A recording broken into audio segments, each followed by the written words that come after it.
Now, India is a participant of the Bandung Conference. How does India view the conference's legacy? The meeting that took place was back in April 1955.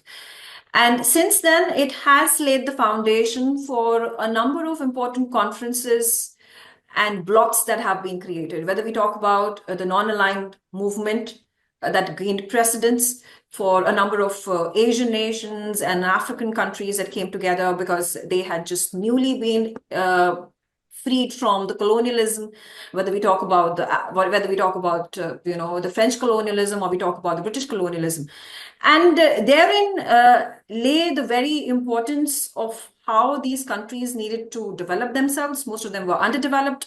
They were still reeling from the colonial backsets that they had to face because of the exploitation that these countries faced from the British or from the French or the Portuguese. And the Dutch colonization that happened in that entire period. And not just that, there was, of course, the World War II that had ended, and there was then the commencement of the Cold War.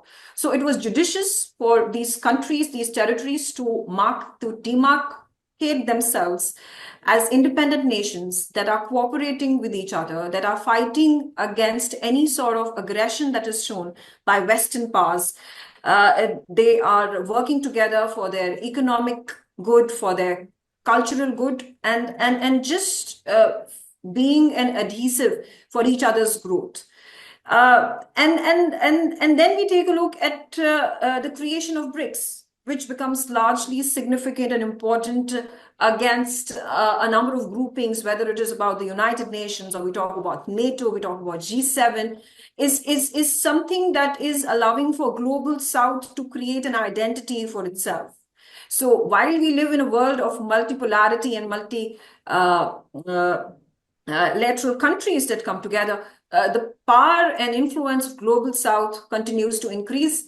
And that is the seed that was sown during the conference, the Bandung Conference that took place in 1995. This took place in Indonesia. So 70 years on, this continues to be relevant.